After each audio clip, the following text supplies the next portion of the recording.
DK Shivakumar ಪ್ರಮಾಣ ವಚನಕ್ಕೆ ಭರ್ಜರಿ ಸಿದ್ಧತೆ ನಡೀತಾ ಇದೆ. ನಾನು ಡಿಕೆ ಸುರೇಶ್ ಹೋಗಿ ಸಿದ್ಧತೆಯನ್ನ ಪರಿಶೀಲಿಸಿದ್ದೇವೆ ಅಂತ ಹೇಳಿದ್ದಾರೆ.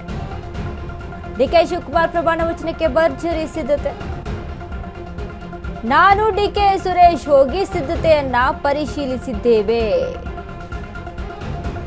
ನಾನು ಮಂತ್ರಿ ಆಗೋದು ಪಕ್ಕಾ ಎಂದ ಎಚ್.ಸಿ.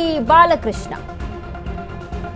ನಾನು ಮೊದಲನೇ ದಿನ ಪ್ರಮಾಣ ವಚನ ಸ್ವೀಕರಿಸೋದಿಲ್ಲ, ಆದರೆ ಸೀನಿಯರ್ ಮಿನಿಸ್ಟರ್ಗಳು ಪ್ರಮಾಣ ವಚನ ಸ್ವೀಕರಿಸುತ್ತಾರೆ ಅಂತ ಹೇಳಿದ್ದಾರೆ.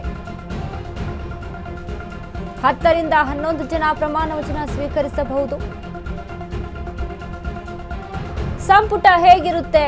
ಡಿಕೆ ಕಟ್ಟಾಳು ಬಾಲಕೃಷ್ಣ ಬಿಗ್ ಹಿಂಟ್ ಅನ್ನ ಕೊಟ್ಟಿದ್ದಾರೆ.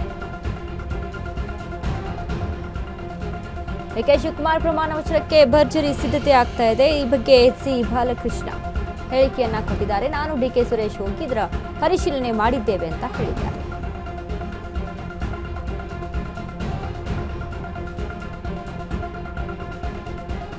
ಶಿವಕುಮಾರ್ ಅವರು ಇನ್ನು ಸಿಎಂ ಸ್ಥಾನಕ್ಕೆ ಅಲಂಕೃತ ಆಗೋದಕ್ಕೆ ಕೆಲವೇ ದಿನಗಳಿರುವಂತದ್ದು. ಇನ್ನು ನಾಡಿದ್ದು 3ನೇ ತಾರೀಕು ಸಿಎಂ ಆಗಿ ಪ್ರಮಾಣ ವಚನ ಸ್ವೀಕರಿಸುವಂತದ್ದು. ಇನ್ನು ಈ ವಿಚಾರವಾಗಿ ಮಾತಾಡ್ಲಿಕ್ಕೆ ನಮ್ಮ ಜೊತೆ ಬಾಲಕೃಷ್ಣ ಅವರಿದ್ದಾರೆ, ಶಾಸಕರಾದಂತವರು. ಅವ್ರನ್ನ ಮಾತಾಡ್ಸೋಣ. ಸರ್, ಇವಾಗ ಆಲ್ರೆಡಿ ಸಿಎಂ ಆಗಿ ಪ್ರಮಾಣ ವಚನ ಸ್ವೀಕರಿಸ್ಲಿಕ್ಕೆ ಟೈಮ್ ಹಾಗೂ ಡೇಟ್ ಕೂಡ ಫಿಕ್ಸ್ ಆಗಿರೋದು. ಸರ್, ಏನೆಲ್ಲ ಸಿದ್ಧತೆಗಳಾಗ್ತಿದೆ? ಸಿದ್ಧತೆಗಳನ್ನ ಅಧಿಕಾರಿಗಳು ಮಾಡ್ಕೊಳ್ತಾ ಇದ್ದಾರೆ.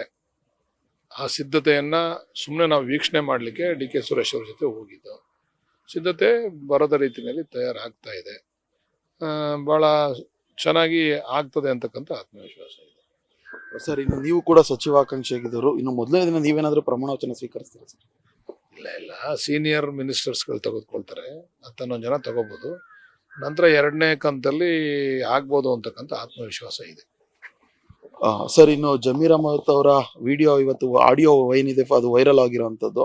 ಇಲ್ಲ, ಗೊತ್ತಿಲ್ಲ ಅದು ಏನಾಗಿದೆ. ಇಟ್ ಇಸ್ ಎ ಫೇಕ್ ವಿಡಿಯೋನ ಆಡಿಯೋನ ಏನು ಅಂತ ಗೊತ್ತಿಲ್ಲ. ಅದ್ರ ಬಗ್ಗೆ ಕೂಲಂಕುಷವಾಗಿ ಅದು ಹೈಕಮಾಂಡ್ ತೀರ್ಮಾನ ತಗೋಬೇಕು. ಅದ್ರ ಬಗ್ಗೆ ನಾವು ಚರ್ಚೆ ಮಾಡೋದು ಸೂಕ್ತ ಅಲ್ಲ. ಎಸ್, ಇದಿಷ್ಟು ಶಾಸಕ ಬಾಲಕೃಷ್ಣ ಅವರ ಮಾತಾಗಿರುವಂತದ್ದು. ಕ್ಯಾಮರಾ ಪರ್ಸನ್ ಸೂರ್ಯಪ್ರಕಾಶ್ ಜೊತೆ ಜೀವನ್, ಅಶ್ವೇಗ ನ್ಯೂಸ್, ಬೆಂಗಳೂರು.